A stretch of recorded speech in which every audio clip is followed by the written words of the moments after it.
नमस्कार, मी अमित मुंडिक, पुणे प्राईम न्यूजमध्ये आपलं स्वागत आहे। मी आहे आज एका गणपती मूर्तिकाराकडे आणि तुम्ही माझ्या पाठीमागे पाहू शकता की इथे असंख्य विविध प्रकारचे गणपती बाप्पा आहेत, विराजमान आहेत।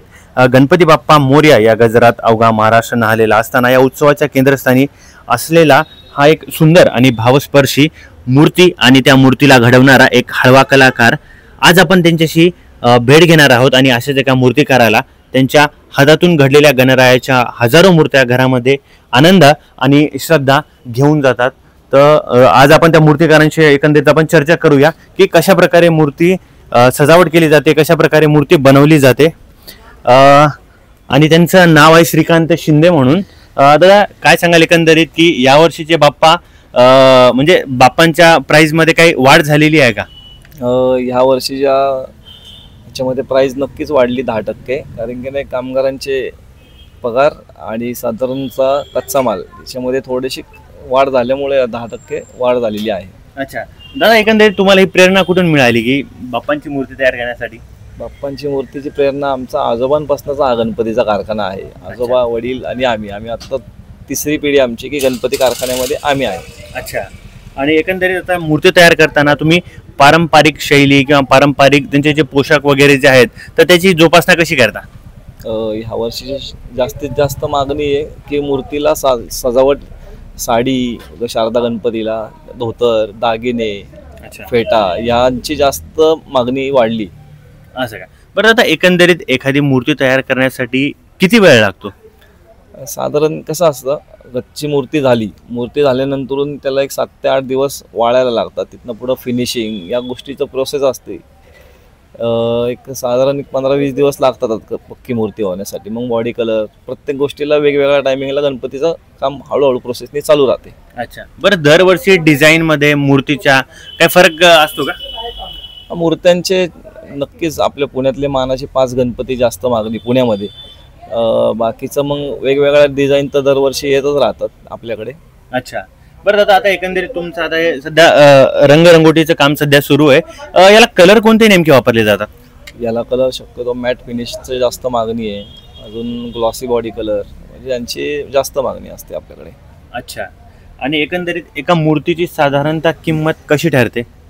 मूर्तीच्या साईजनुसार किंमत आहे। साधारण एक आपल्याकडे 1200-1500 पासून स्टार्ट आहे ते 6-7 हजारापर्यंत असतात मूर्त्या। असं का? आणि एकंदरीत आता तुम्ही ज्या मूर्त्या ज्या बनवता, म्हणजे तुम्ही लहान आणि मोठ्या दोन्ही मूर्त्या बनवल्या आहेत का? आपल्याकडं साधारण 12 इंचापासून 4 फुटापर्यंत गणपतीच्या मूर्त्या अवेलेबल आहेत सगळ्या। अच्छा, बरं, आता एकंदरीत आता जे लहान बाप्पा आहेत आणि म्हणजे जे 4 फुटाच्या ज्या मूर्त्या आहेत तर दोन्हीमध्ये तुम्हाला काही डिफरन्स जाणवतो का? जस्ट करते वेळेस, कलर करते वेळेस काही? शक्यतो म्हणजे एक मीडियम साईजच्या घरगुती मूर्ती रंगवण्याची मजा वेगळीच आहे। त्या घरगुती मूर्ती आपण एक चांगल्या प्रकारे आपल्याकडनं जास्तीत जास्त किती चांगलं पेंटिंग करता येईल त्याची मजा वेगळी असते पेंटिंग करताना। अच्छा, बरं, एकंदरीत आता तुमचं हे रंगरंगोटीचं काम सुरू आहे। एकंदरीत ज्यावेळेस आता मूर्तीला तुम्ही कलर मारता तर कुठल्या भागाचा तुम्हाला म्हणजे असं कलर देते थोडासा वेळ लागतो किंवा अट्रॅक्टिव्ह जे डोळे वगैरे म्हणतो तर त्याबद्दल काय सांगाल? मूर्ती फिनिशिंग, बॉडी कलरच्या अगोदरचं जे काम आहे महत्त्वाचं सगळ्यात, ती फिनिशिंगच महत्त्वाची। ती जर का चांगली झाली तरच तिथनं पुढं ते मूर्तीचं रेखीवपणा वाढलेला असतो।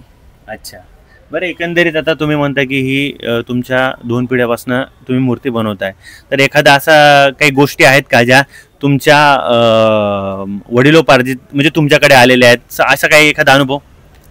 तर आम्हाला गणपती रंगवतानाचा खूप आनंद वाटतो किंवा गणपती रंगवतानाची मजा वेगळीच आहे। अच्छा, बरं दादा, ज्यावेळेस तुम्ही आता मूर्ती ज्यावेळेस बनवता तर म्हणजे असं कोणता म्हणजे मनात असे कोणते भाव असतात की म्हणजे एकदम ज्यावेळेस तुम्ही मूर्ती रंगरंगोटी येते त्याला तर एकदम नॅचरली एकदम असं लिटरली पूर्ण त्याच्यामध्ये असे भाव निर्माण होतात? त्यासाठी जेव्हा डोळ्याचं काम कम्प्लीट होतं ना तेव्हा जास्त वेगळं वाटतं की नाही झाली कम्प्लीट आता मूर्ती, त्याच्यामध्ये जास्त आनंद होतो डोळे काढताना। अच्छा, बरं, दुसरे एकंदरीत की ज्यावेळेस आता मूर्ती कंप्लीट झाल्याच्या नंतर सुद्धा आता आपण वरचं धोतर वगैरे जे आपण बाकीचे काम करतो तर त्याबद्दल काय सांगाल?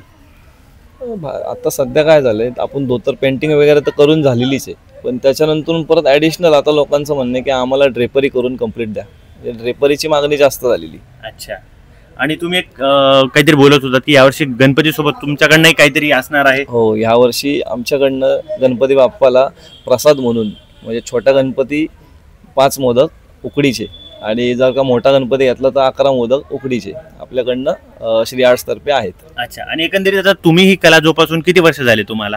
झाले आम्हाला 25 वर्ष झाली मला स्वतःला. पेंटिंग अच्छा. करतोय मी. तर एकंदरीत आपण जाणून घेतलेलं आहे की गेल्या 25 वर्षापासून ते मूर्ती बनवण्याचं काम करतात आणि त्यांनी सांगितलं की ज्यावेळेस मूर्तीचे आम्ही डोळ्याचं ज्यावेळेस काम करतो, रेखीव डोळे आणि मूर्तीचे रेखीव आखणी, एकंदरीत या गोष्टीमुळे त्या मूर्तींमध्ये भाव निर्माण होतात असं त्यांच्याकडनं सांगण्यात आलेलं आहे. कॅमेरा पर्सन सोबत अमित मुंडे, पुणे.